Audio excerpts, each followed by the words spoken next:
All right, well, fifth graders, well, as promised, even though we kind of got all through the regular big ideas curriculum stuff, I want to make sure that there's a couple things that we go over, and that would include dividing fractions and dividing mixed numbers, which will come on the video for the next lesson.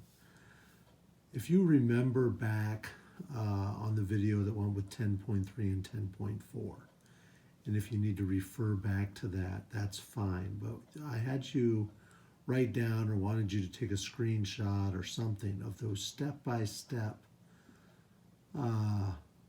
process of dividing mixed numbers. And you'll remember that process was number one, to make everything a fraction, which will be nice today because, as you can see, everything is already a fraction. So we can go straight to step two, which will be to make the division sign a multiplication sign. Step three, to make the reciprocal. Remember, the inverse, basically just flip the second number in the division problem, the divisor. Then we can cross-check, then we multiply, then we simplify.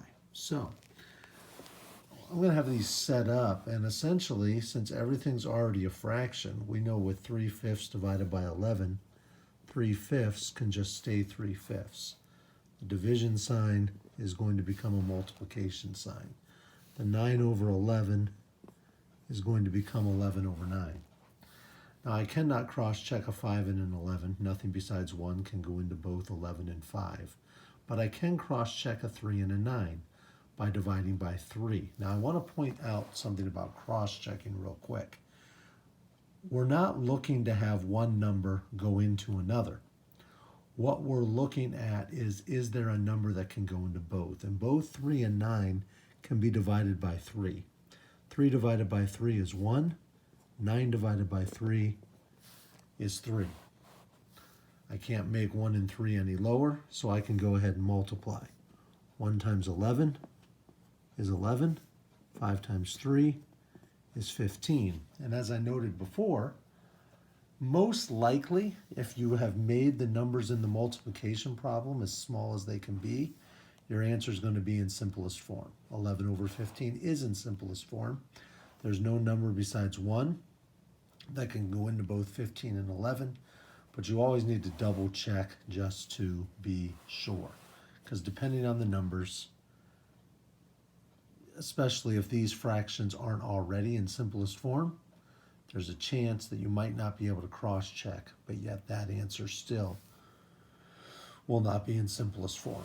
All right, we got a couple other examples to look at. 2/3 divided by 8 over 9. So here's an example where you were able to cross-check one of the two ways. 2/3 divided by 8 over 9. Well, my 2/3 is going to stay the same.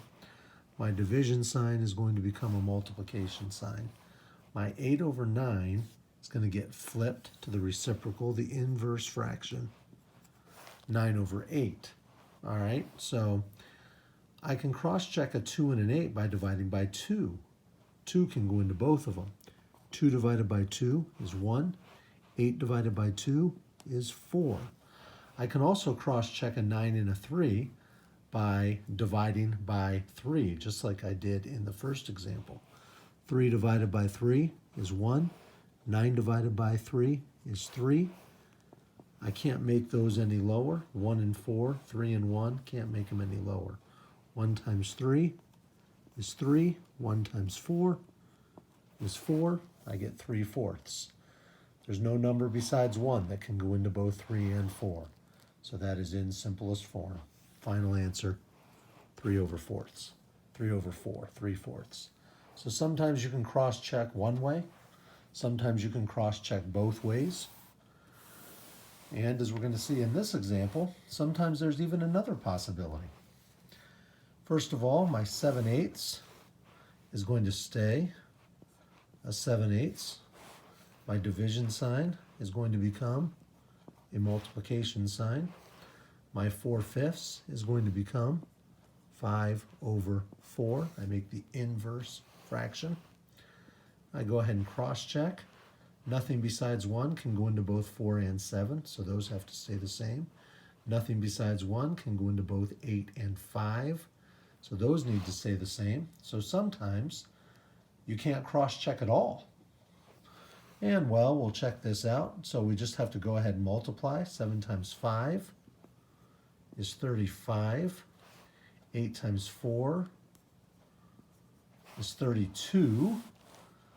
Nothing besides 1 can go into both 35 and 32. There's a lot of numbers that can go into 32, several numbers that can go into 35, but the only number that can go into both of them is 1. But I cannot leave my answer like that with a numerator larger than the denominator because that's an improper fraction. So I actually have to go and do the division problem. How many times can 32 go into 35? Well, that's 1.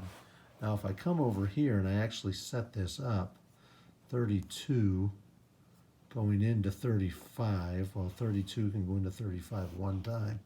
1 times 32 is 32. 35 minus 32 is 3. Nothing left to bring down. I get a remainder of 3. That becomes my numerator. My denominator 32 stays the same. This was in simplest form, so I know this was in simplest form. Final answer 1 and 3 over 32. That's dividing fractions. Talk to you later, 5th grade. Bye.